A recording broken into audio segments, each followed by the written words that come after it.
Hello दोस्तों, welcome to Kannaujia study material. आज का टॉपिक है भारत में आवारा कुत्तों का प्रबंधन। भारत में आवारा कुत्तों का प्रबंधन है सार्वजनिक सुरक्षा और पशु कल्याण में संतुलन।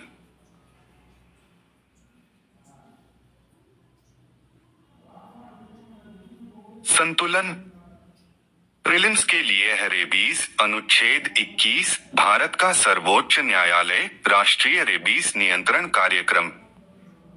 मेंस के लिए है मानव अधिकार बनाम पशु कल्याण में संतुलन। स्रोता इंडियन एक्सप्रेस। चर्चा में क्यों?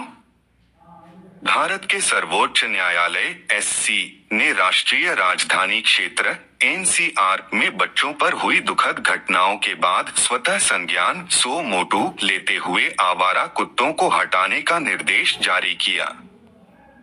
इस निर्देश ने सार्वजनिक सुरक्षा और पशु कल्याण के बीच संतुलन बनाए रखने से जुड़े कानूनी और नैतिक पहलुओं पर बहस को बढ़ावा दिया है। भारत में आवारा कुत्तों का खतरा। भारत में 62 से 80 मिलियन 6.2 से 8 करोड़ तक आवारा कुत्ते हैं। केवल वर्ष 2024 में ही 22 लाख से अधिक कुत्ते के काटने के मामले दर्ज किए गए। कुत्तों के काटने से होने वाला रेबीज वैश्विक स्तर पर होने वाली कुल मौतों का 36% हिस्सा है, जो मुख्य रूप से बच्चों, महिलाओं और बुजुर्गों को प्रभावित करता है। राष्ट्रीय अपराध रिकॉर्ड ब्यूरो एनसीआरबी के आंकड़ों के अनुसार वर्ष 2019 में कुत्ते के काटने से 4000 से अधिक मौतें दर्ज की गईं।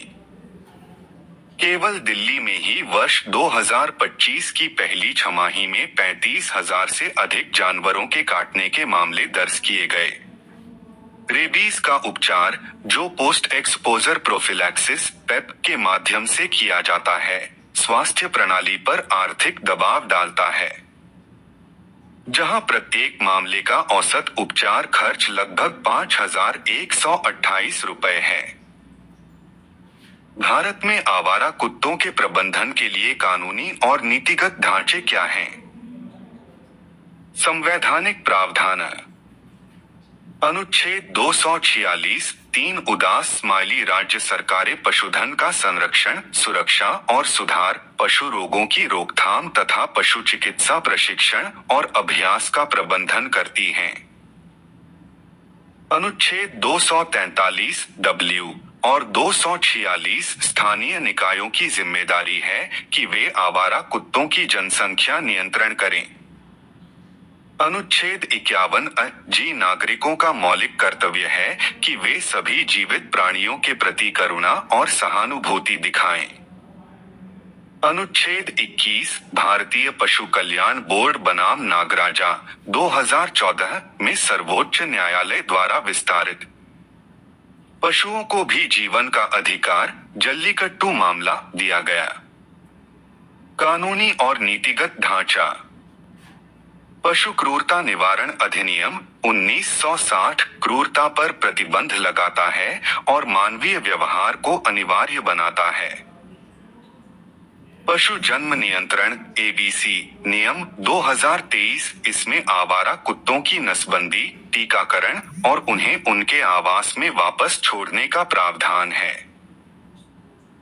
रेबीज नियंत्रण प्रयास स्वास्थ्य और परिवार कल्याण मंत्रालय के नेतृत्व में राष्ट्रीय रेबीज नियंत्रण कार्यक्रम एनआरसीपी का लक्ष्य वर्ष 2030 तक रेबीज को समाप्त करना है।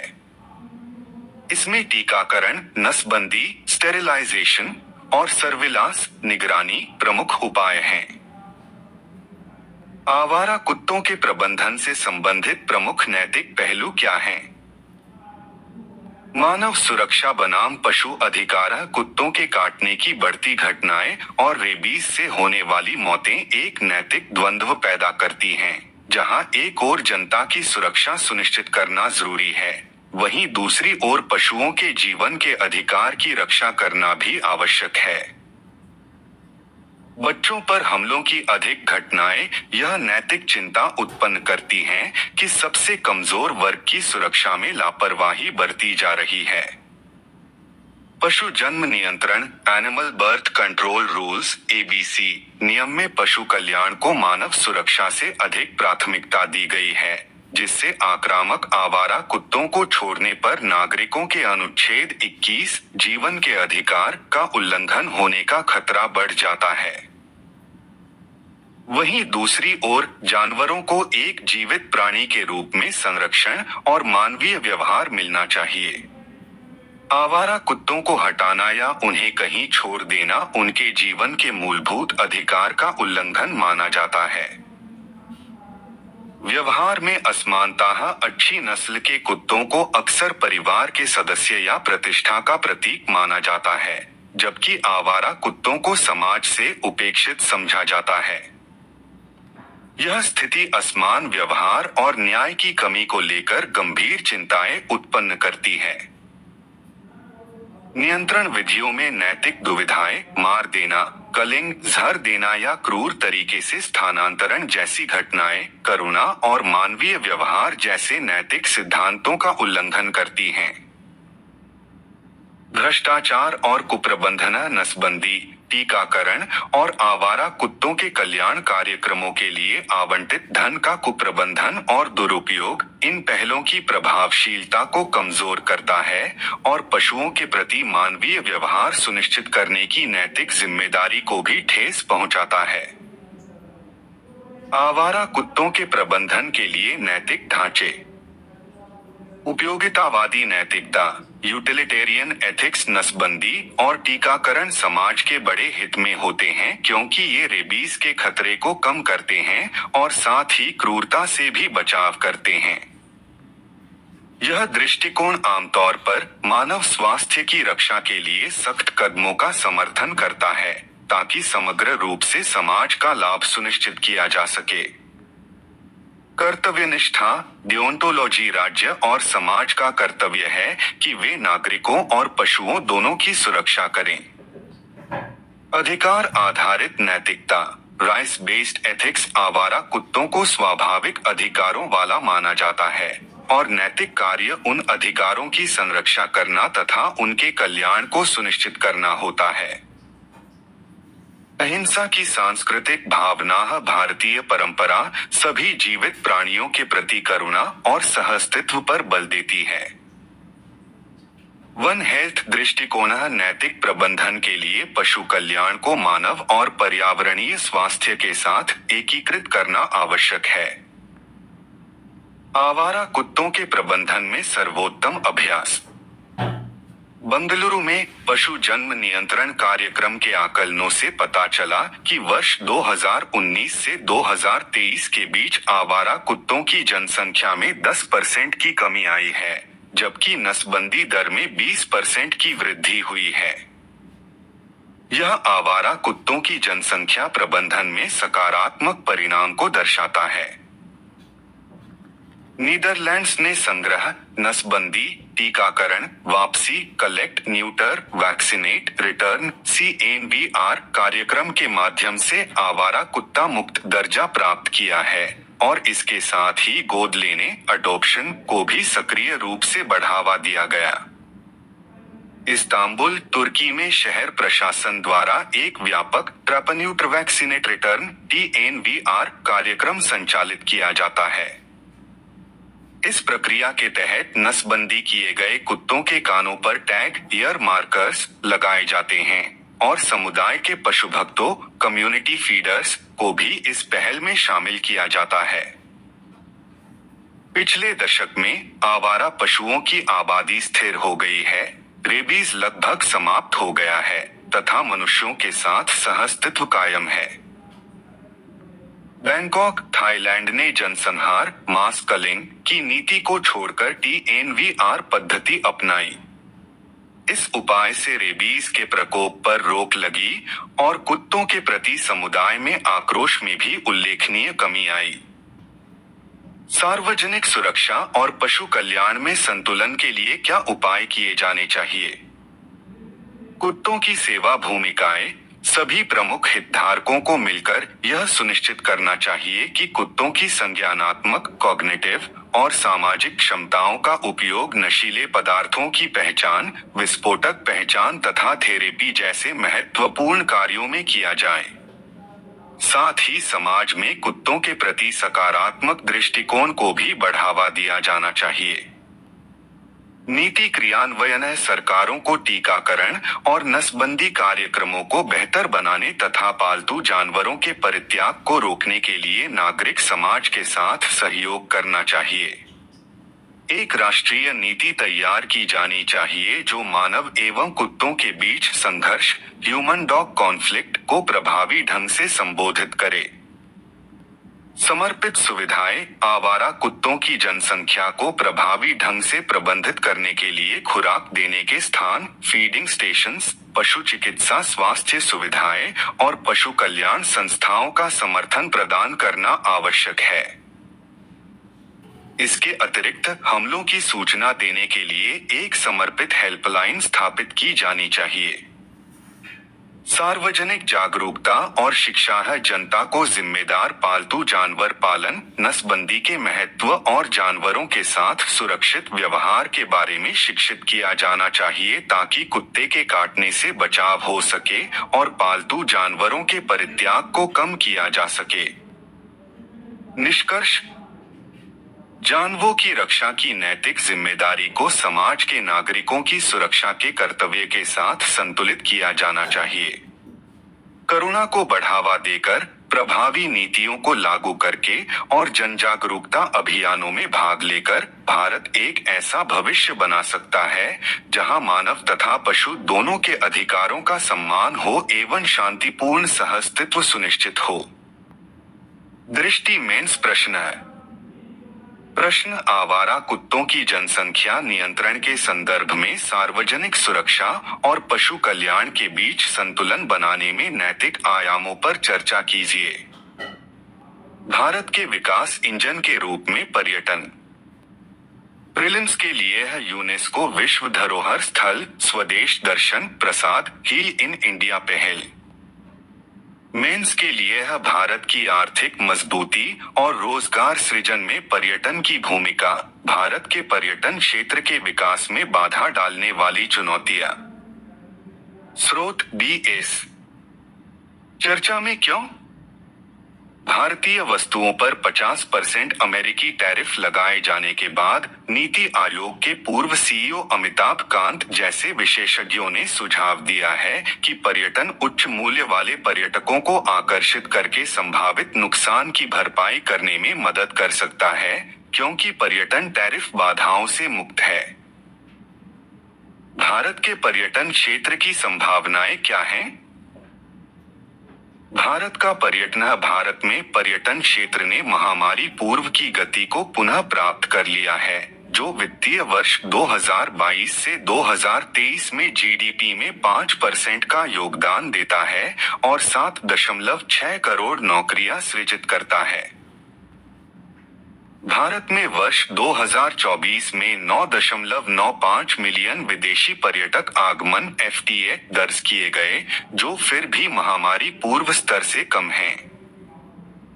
विदेशी मुद्रा अर्जन फी वर्ष 2024 में 10% बढ़कर 2.9 लाख करोड़ रुपए हो गया, जो पर्यटन की नौकरियों, राजस्व और वैश्विक स्थिति में भूमिका को मजबूत करता है।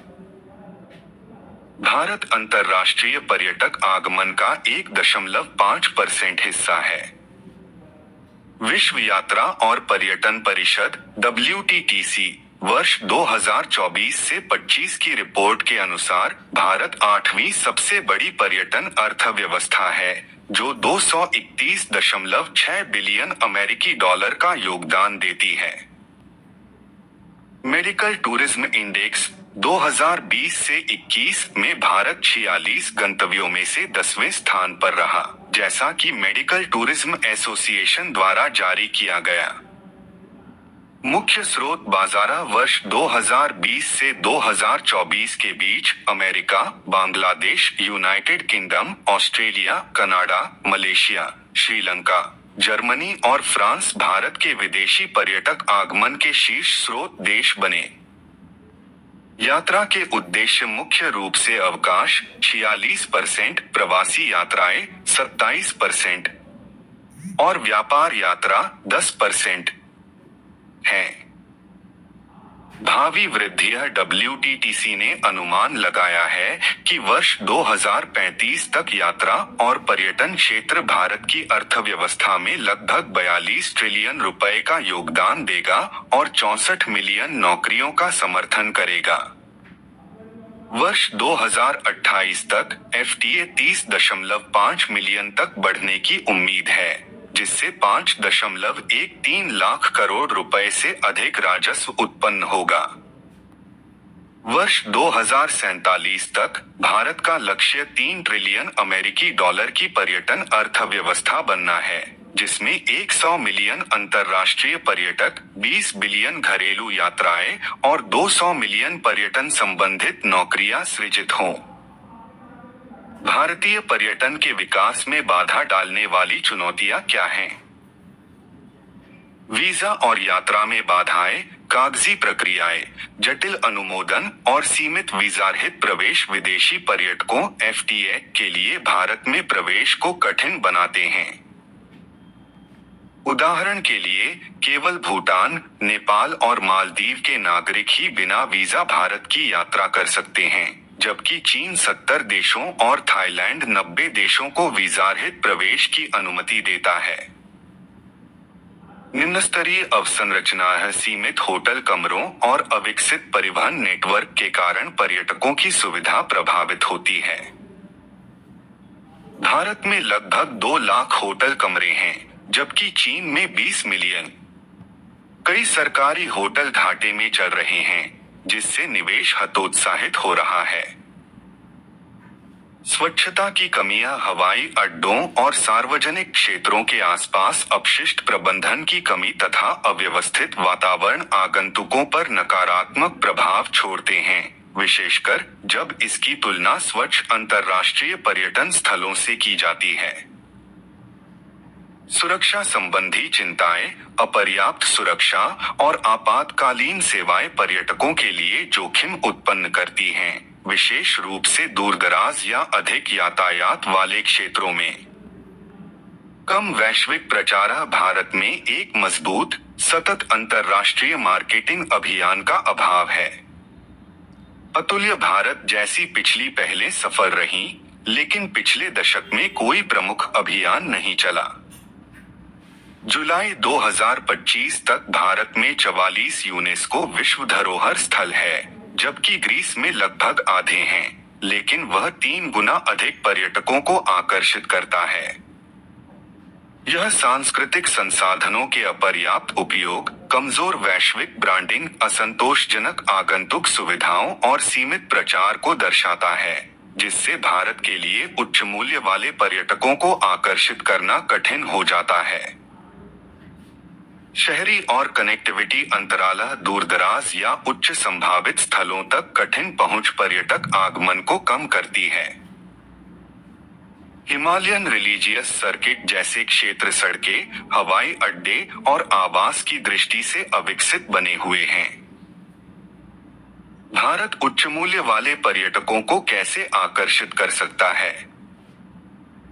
प्रवेश और यात्रा को सरल बनाना है। ई-टूरिस्ट वीजा और आगमन पर वीजा ऑन अराइवल को अधिक देशों तक विस्तारित करने तथा उन्हें तीव्र एवं किफायती बनाने से आगमन को बढ़ावा मिल सकता है।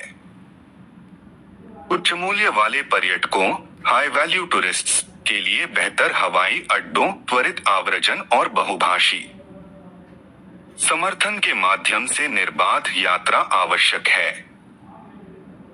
विशिष्ट प्रीमियम अनुभवों को बढ़ावा देना है। Ayurveda retreat, luxury wild life safari, आध्यात्मिक वेलनेस टूर, उच्च स्तरीय सांस्कृतिक उत्सव और रिवर क्रूज जैसी विशिष्ट पर्यटन गतिविधियों को बढ़ावा देना। ये वे पर्यटक आकर्षित करते हैं जो अधिक भुगतान करने को तैयार हैं। लक्षद्वीप अपने निर्मल समुद्र तटों, प्रवाल भित्तियों और स्वच्छ जल के कारण उच्च मूल्य वाले पर्यटक गंतव्य के रूप में अपार संभावनाएं रखता है। सतत पर्यटन प्रथाओं और सावधानी पूर्वक योजनाबद्ध अवसंरचना के साथ ये द्वीप एक प्रमुख पर्यटन केंद्र बन सकते हैं। इन्फ्लुएंसर्स, यात्रा लेखक तथा राय निर्माता को लग्जरी अनुभवों के लिए आमंत्रित करना, जिससे आकांक्षाओं का निर्माण हो और लोगों में इसके प्रति जागरूकता बढ़े। पर्यटन स्थलों की विविधता को सर्किट्स के माध्यम से प्रदर्शित करना है। स्वदेश दर्शन और प्रसाद जैसी योजनाओं का उपयोग अनुभवों को प्रीमियम यात्रा कार्यक्रमों में पैकेज करने के लिए किया जा सकता है, जैसे कि अंतर्राष्ट्रीय तीर्थयात्रियों के लिए बुद्धिस्ट सर्किट, वेलनेस एवं एडवेंचर को मिलाकर लग्जरी हिमालयन सर्किट और उन्नत प्रसाद स्थलों के साथ स्पिरिचुअल सर्किट। ये पहल भारत को एकल स्थल गंतव्य से बहुदिवसीय गहन यात्रा में बदल देती हैं, जिससे पर्यटकों को लंबे समय तक ठहरने और अधिक व्यय करने के लिए प्रोत्साहित किया जाता है। विश्वस्तरीय अवसंरचना और कनेक्टिविटी, राज्यों के साथ चैलेंज मोड पार्टनरशिप के माध्यम से 50 शीर्ष पर्यटन स्थलों को विकसित करने की पहल प्रीमियम सुविधाओं, लग्जरी होटलों और निर्बाध कनेक्टिविटी को सुनिश्चित करती है। होटलों को इंफ्रास्ट्रक्चर हार्मोनाइजर मास्टर लिस्ट (HML) के अंतर्गत वर्गीकृत करना उच्च स्तरीय आतिथ्य क्षेत्र में निजी निवेश को आकर्षित करेगा, जो संपन्न पर्यटकों को आकर्षित करने के लिए महत्वपूर्ण है। सेवा की गुणवत्ता को उन्नत करना है। उच्च मूल्य वाले पर्यटक आराम और सुविधा चाहते हैं। आतिथ्य क्षेत्र में मानव संसाधन, शेफ, गाइड, सेवा कर्मी को प्रशिक्षित करने पर अधिक ध्यान देना महत्वपूर्ण है। वैश्विक स्तरीय hotel, boutique stay, luxury train और क्रूज को प्रोत्साहित करना।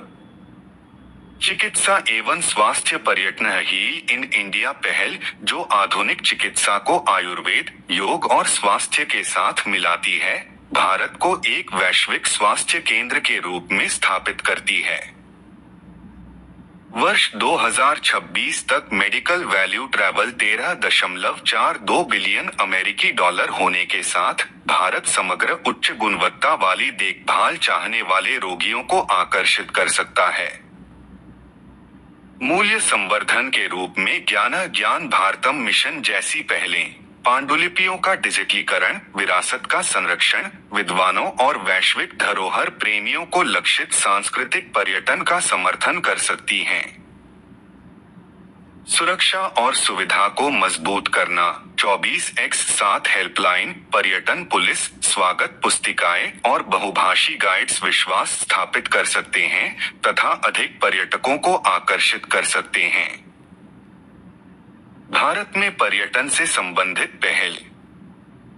एक भारत श्रेष्ठ भारत, देखो अपना देश पहल। पर्यटन पर्व, प्रसाद योजना, स्वदेश दर्शन योजना। निष्कर्ष, पर्यटन भारत को रोजगार सृजन, विदेशी मुद्रा अर्जन और वैश्विक ब्रांडिंग को मजबूत करके बिना किसी शुल्क के अनुकूलन का मार्ग प्रदान करता है। सेवा और अतिथि देवो भव जैसे मार्गदर्शक मूल्यों के साथ भारत अपने पर्यटन परिदृश्य को पुनर्परिभाषित कर सकता है और वर्ष 2047 तक एक विश्वस्तरीय गंतव्य के रूप में उभर सकता है। दृष्टि मेंस प्रश्न। प्रश्न, भारत में पर्यटन को परिमाण से मूल्य की ओर स्थानांतरित होना चाहिए। भारत की वैश्विक व्यापार चुनौतियों के आलोक में परीक्षण कीजिए कि पर्यटन क्षेत्र आर्थिक अनुकूलन को कैसे बढ़ा सकता है। यूपीएससी सिविल सेवा परीक्षा विगत वर्ष के प्रश्न PYQ मेंस। प्रश्न 1, पर्वत पारिस्थितिकी तंत्र को विकास पहलों और पर्यटन के ऋणात्मक प्रभाव से किस प्रकार पुनः-स्थापित किया जा सकता है। 2019 प्रश्न 2, पर्यटन की प्रोन्नति के कारण जम्मू और कश्मीर, हिमाचल प्रदेश और उत्तराखंड के राज्य अपनी पारिस्थितिकी वहन क्षमता की सीमाओं तक पहुंच रहे हैं। समालोचनात्मक मूल्यांकन कीजिए। 2015 आज का टॉपिक पसंद आया हो फ्रेंड तो वीडियो को लाइक कमेंट शेयर सब्सक्राइब कीजिए और कन्नौजिया स्टडी मटेरियल के साथ बने रहिए। धन्यवाद दोस्तों, मिलते हैं अगले वीडियो में।